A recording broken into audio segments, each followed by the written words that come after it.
क्या तेज प्रताप यादव के खिलाफ अपर्णा यादव लड़ेंगी उपचुनाव? क्या करहल सीट से अपर्णा यादव पर भारतीय जनता पार्टी खेलने वाली है बड़ा दांव? जी हां, उत्तर प्रदेश की सियासत में इस वक्त अपर्णा यादव को लेकर एक बार फिर से कई सवाल उठ रही हैं। उत्तर प्रदेश की 9 विधानसभा सीटों पर उपचुनाव है और उसमें से एक सीट है करहल, जहां से तेज प्रताप यादव को मौका अखिलेश यादव ने दिया है। जी हां, ये वही करहल सीट है जहां से अखिलेश यादव ने इस्तीफा देकर सांसदी का चुनाव लड़ा था, यानी लोकसभा चुनाव लड़ा। लेकिन अब इस करहल सीट को लेकर अपर्णा यादव से जुड़ा जा रहा है और माना यही जा रहा है कि अपर्णा यादव को भारतीय जनता पार्टी इस सीट से मौका देगी। उपचुनाव लड़ती हुई अपर्णा यादव तेज प्रताप यादव के खिलाफ नजर आएंगी। आपको याद होगा कि हाल ही में उत्तर प्रदेश के महिला आयोग की उपाध्यक्ष का पद मिला था अपर्णा यादव को, लेकिन इस पद से नाखुश नजर आई थी अपर्णा यादव। बात इतनी बढ़ गई कि खबरें निकलकर सामने आने लगी कि अपर्णा यादव शिवपाल सिंह यादव के संपर्क में हैं। जल्द ही वो समाजवादी पार्टी के साथ हाथ मिलाते हुए नजर आएंगी। जल्द ही वो परिवार के साथ एक बार फिर से नजर आएंगी। लेकिन जिस तरीके से योगी आदित्यनाथ और अपर्णा यादव प्रतीक यादव के बीच मुलाकात हुई, बैठकें हुई, उसके बाद से मामला पूरी तरीके से थमता हुआ नजर आया और फिर कहीं ना कहीं उसके बाद अपर्णा यादव ने पद ग्रहण करने पर राजी हुई। लेकिन सवाल यह है कि क्या तेज प्रताप यादव के खिलाफ वाकई में अपर्णा यादव भारतीय जनता पार्टी के लिए तुरुक का इक्का साबित होने वाली है? क्या अपर्णा यादव अब समाजवादी पार्टी के गढ़ में सेंधमारी करने वाली है? क्या अपर्णा यादव समाजवादी पार्टी का खेल बिगाड़ने वाली है? इस मुद्दे पर बातचीत करेंगे। हमारे साथ नाजमिन मौजूद है। नाजमिन, जिस तरीके से अपर्णा यादव को लेकर एक बार फिर से सवाल उठ रही हैं कि क्या करहल सीट से तेज प्रताप यादव के खिलाफ अपर्णा यादव को भारतीय जनता पार्टी मौका देगी, चुनावी मैदान में उतारेगी? क्या लगता है आपको, कितनी संभावना है और अगर मुकाबला होता है तो किसकी जीत होती हुई नजर आ सकती है? देखिए सिराज, बिल्कुल अगर हम बात करें तो चुनाव आयोग की तरफ से तारीखों का ऐलान कर दिया गया है। इंतजार किया जा रहा था कि कब ये चुनाव की तारीखों का ऐलान होगा, क्या इसी साल होगा या फिर दिल्ली के चुनावों के दौरान ही होता हुआ नजर आएगा, यानी कि अगले साल। लेकिन चुनाव आयोग ने 13 नवंबर की तारीख निर्धारित कर दी।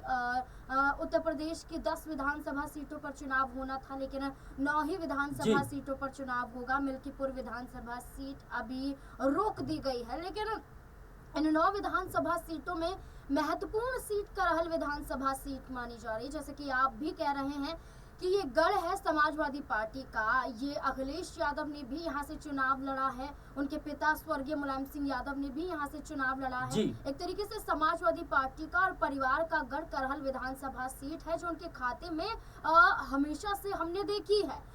यहाँ पर अब आप ये देखिए कि भारतीय जनता पार्टी को कहीं ना कहीं ये चुनौती लग रही है कि करहल विधानसभा सीट अगर उन्होंने जीत ली तो समाजवादी पार्टी से जो मुकाबला है वो कड़ा मुकाबला होता हुआ नजर आएगा, क्योंकि लोकसभा चुनाव में भारतीय जनता पार्टी पिछड़ती हुई नजर आई थी। इसी तर्ज पर देखा जा रहा है कि भारतीय जनता पार्टी के लिए जरूरी हो जाता है कि विधानसभा के उपचुनावों को जीतना, साथ साथ ये करहल विधानसभा सीट को जीतना। समाजवादी पार्टी ने तेज प्रताप यादव का नाम आगे कर दिया। तेज प्रताप यादव समाजवादी पार्टी का एक हिस्सा है, परिवार का चेहरा है और यादव चेहरे के रूप में देखे जाते हैं। और करहल विधानसभा सीट वैसे ही यादव बहुल्य सीट मानी जाती है।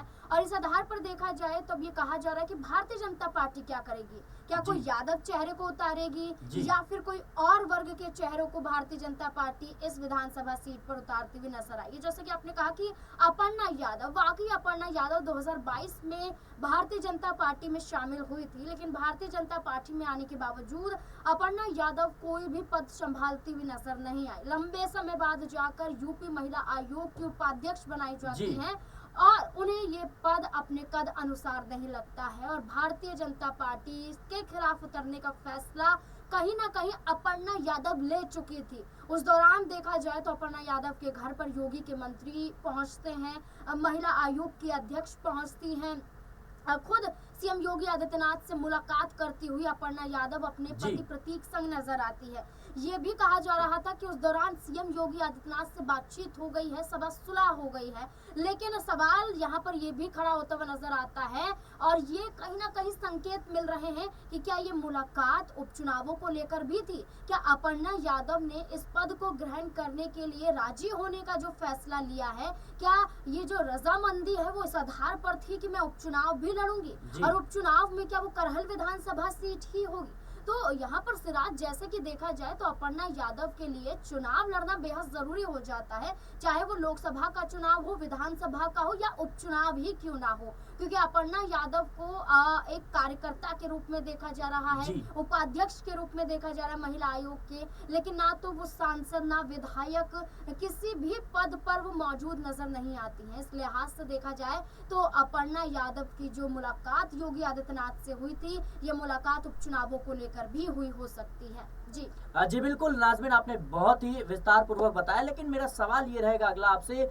कि जिस तरीके से तेज प्रताप यादव पर अखिलेश यादव ने दांव खेला है, उन्होंने अपनी सीट उन्हें सौंपी है, लेकिन भारतीय जनता पार्टी लंबे समय से इस प्रयास में थी कि अपर्णा यादव का इस्तेमाल उस जगह किया जाए, यानी उन्हें चुनाव उस सीट से लड़वाया जाए जिस सीट पर समाजवादी पार्टी का वोट बैंक है, और उसमें अगर सेंधमारी करने में यादव परिवार का ही कोई जो चेहरा है वो हमारे साथ है, तो उसको कहीं ना कहीं आगे करना चाहिए। और अपर्णा यादव को इसीलिए भारतीय जनता पार्टी लगातार दरकिनार कर रही थी, क्योंकि अपर्णा यादव ने इनकार कर दिया था कि मैं परिवार के खिलाफ चुनाव नहीं लड़ूंगी। लेकिन जब अब परिस्थितियां बन रही हैं तेज प्रताप यादव के खिलाफ, क्या वो लड़ती हुई नजर आ सकती हैं, और क्या वहां पर भारतीय जनता पार्टी को जीत दिलाती हुई नजर आएंगी? क्या समाजवादी पार्टी का जो गढ़ है वो कहीं ना कहीं उसके वोट बैंक में सेंधमारी करती हुई नजर आ सकती है? देखिए बिल्कुल मुमकिन हो सकता है, क्योंकि जहां अपर्णा यादव अभी तक ये फैसला लेती हुई नजर आ रही थी कि मैं परिवार के खिलाफ नहीं उतरूंगी, लोकसभा चुनाव में भी हमने देखा कि मैनपुरी लोकसभा सीट ऑफर की जा रही थी अपर्णा यादव को भारतीय जनता पार्टी के तहत, लेकिन अपर्णा यादव ने मैनपुरी से चुनाव लड़ने से इनकार कर दिया। न सिर्फ मैनपुरी से बल्कि कन्नौज से चुनाव लड़ने से इनकार कर दिया। इसके अलावा कई लोकसभा सीटों पर चुनाव लड़ने से इनकार करती हुई अपर्णा यादव नजर आई, लेकिन अपर्णा यादव ने कहा कि मैं केसरगंज या रायबरेली से चुनाव लड़ने के लिए तैयार हूँ। उस दौरान भारतीय जनता पार्टी सहमत दिखाई नहीं दी। ये दर्शाता है कि अपर्णा यादव परिवार के खिलाफ नहीं थी। परिवार के खिलाफ जाना यानी कि सीधे तौर पर बगावत करने जैसा है। अपर्णा यादव का भारतीय जनता पार्टी में आने का मकसद परिवार के खिलाफ जाना नहीं था, बल्कि विचारधाराओं की लड़ाई थी, और विचारधाराओं को बदलने के आधार पर अपर्णा यादव भारतीय जनता पार्टी में शामिल हुई।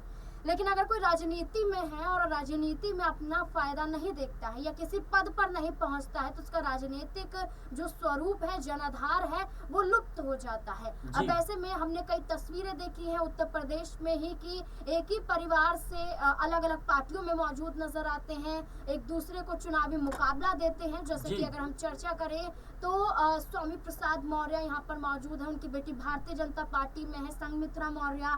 इसके अलावा हम अनुप्रिया पटेल की बात करें, हम पल्लवी पटेल की बात करें, दोनों बहनें हैं, अलग अलग पार्टियां हैं और एक दूसरे को टक्कर देने के लिए तैयार रहती हैं। यानी कि अपने पद और अपने कद को बढ़ाने के लिए अगर अपने परिवार से मुकाबला करना पड़े तो कई दिग्गज चेहरे राजनीति में रहते हुए मुकाबला भी करते हुए नजर आते हैं।